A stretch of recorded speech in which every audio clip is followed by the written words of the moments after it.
Salut à tous, c'est Dorian. Aujourd'hui, on va faire une comparaison avec le DJI O3 et la GoPro 10. Et tout ça, on en parle juste après l'intro.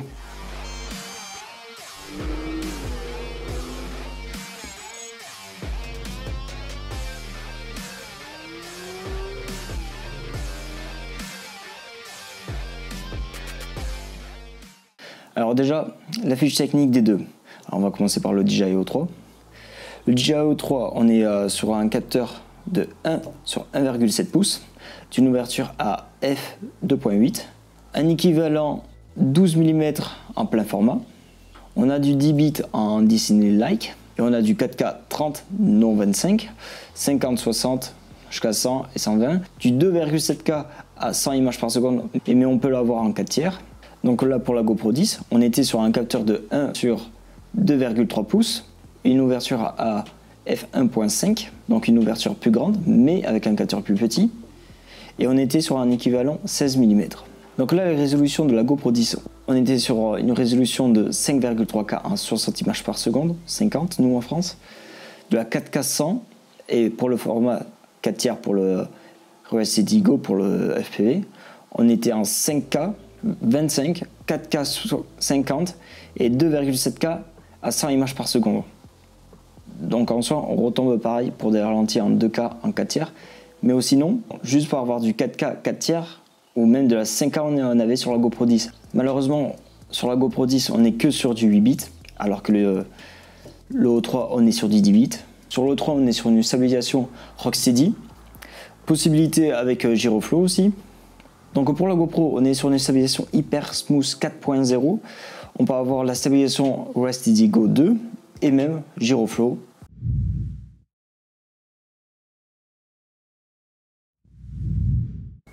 Donc là, on va parler de la qualité image de ces deux caméras pour le FPV. Donc là, on peut remarquer que sur la GoPro 10, on est sur du 5,3K, alors que le DJI O3, on n'est que sur du 4K et on est limité à 30 images par seconde sur le O3 et on ne peut pas mettre du 25, alors que la GoPro 10, on peut aller en 25, 30 et ainsi de suite.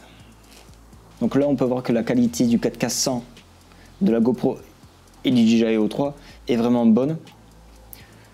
Juste sur le O3, on est un peu plus grand angle, wide, et que sur la GoPro 10, on est un peu plus serré. Donc le 4K 100, ça peut nous permettre d'avoir des ralentis x4 ou avoir une fluidité dans l'image. Donc les deux cams sont très bonnes, mais voilà une petite différence déjà sur la GoPro 10 et le DJI O3, c'est que sur Giroflow, quand je stabilise les images avec Giroflow, je vois que quand je stabilise l'image, le bitrate s'adapte quand je suis à 30, 50 et 25. Il double pas, mais il augmente, alors que sur la GoPro 10, on reste tout le temps vers du 100 mégabits. Là, ça évolue, j'ai vu même jusqu'à du 130, 120 mégabits quand je suis en 4K 100. Par contre, le 4K 100, sur la GoPro 10, on est sur du 16 neuvième, et pareil pour le O3.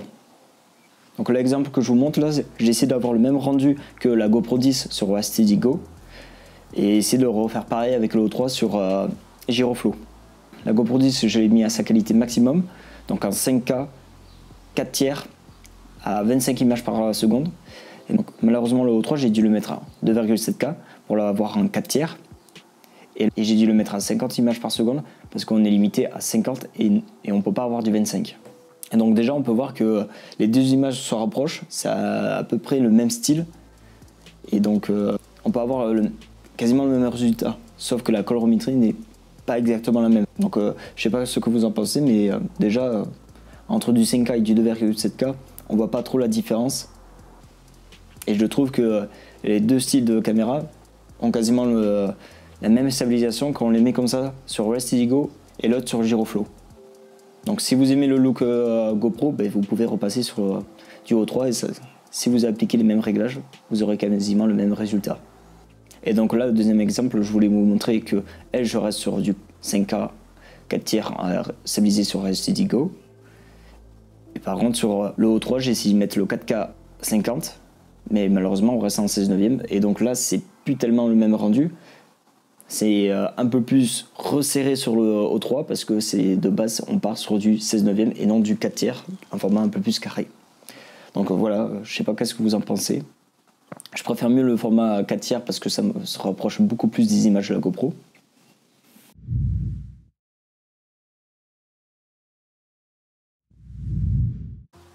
Alors, question de stabilisation d'image. Les deux, ils ont une stabilisation interne, donc HyperSmooth 4.0 et Rocksteady pour le O3. Et quand même, il y a un gros point positif pour la GoPro parce que HyperSmooth, c'est à 3 niveaux et déjà la stabilisation est bien meilleure. Par contre, les deux peuvent très bien s'activer pour du freestyle, pour limiter un peu quelques vibrations, et ça suffit largement.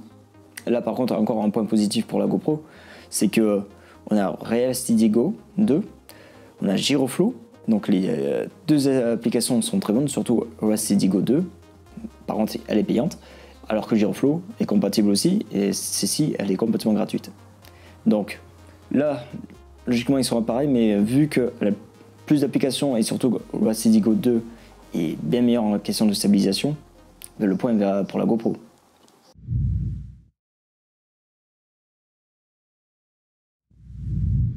Donc là, on va voir la dynamique d'image de ces deux caméras.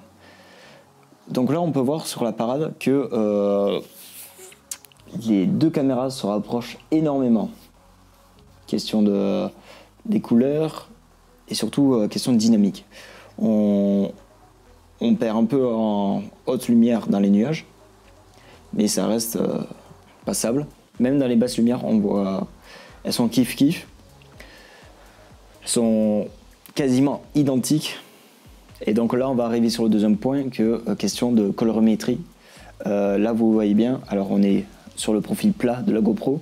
Là, le 10 ciné-like, donc sur le 10 ciné-like, on profite du 10 bits. Donc pour l'étalonnage, là, c'est parfait, on peut s'amuser. Alors que le 8 bits, ça nous permet pas grand-chose en étalonnage. C'est mieux le 10 bits. Et là, par contre, il y a une grosse différence de colorimétrie. Les deux, la netteté au plus bas, au profil le plus plat, qui sont de net contraste et saturation. Et là, la même balance des blancs, bien sûr. Et là, on voit une grosse différence. C'est que sur le O3, on est très bleu. Vous voyez, là, sur les bleus, on est beaucoup plus haut. Alors que sur la GoPro, on est bien plus dans les rouges.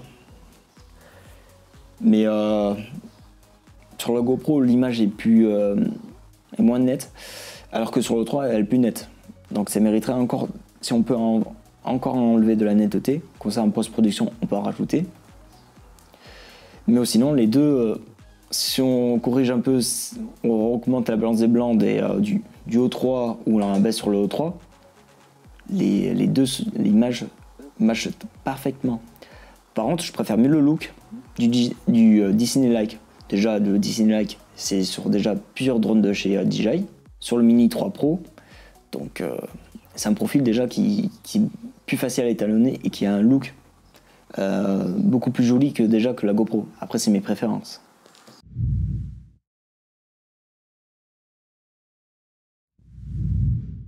Donc, la conclusion de cette vidéo. La question que je me pose surtout, c'est est-ce que je serais capable de me séparer de mes GoPro pour uniquement voler au O3? Ma réponse est clairement oui. Oui, je serais capable de me séparer de mes GoPro pour juste voler avec le O3 et voler avec la qualité du O3 et ce qui sort. J'argumente ma réponse, c'est parce que avec la GoPro, c'est super bien, je vais voler des années avec, sauf que là, on a la qualité, vous avez vu les images, qui se rapproche beaucoup de la GoPro. Et je vois pas trop de différence. Si je suis sûr que je vous aurais pas mis les noms en dessous, vous aurez pas vu la différence si j'aurais fait le même étalonnage. Et surtout que là, on s'embarque 153 kg, donc plus le support, plus les vis et tout ça, on est à 160 grammes. Alors que là, c'est déjà la caméra du drone. Surtout ça nous permet d'avoir un retour qualité audio dans les lunettes imbattable, qu'on peut même retransmettre l'image via un téléphone en branchant juste un câble USB-C sur Google 2. Donc déjà ça, de pouvoir paramétrer les réglages du O3 même en plein vol via les lunettes. Avoir une mire, un viseur, un quadrillage, c'est vraiment utile surtout quand on est en train de faire notre plan. Alors que sur la GoPro, c'est tu lances ton rec avant de décoller. Si t'as une merde pendant le vol, je veux dire, parce que GoPro ça bug souvent. C'est reproché depuis des années que GoPro ça bug. Donc vous imaginez, vous faites votre plan, alors que sur l'O3 vous requez, vous voyez tout. Sur la GoPro vous la lancez et là bug. Votre plan est mort.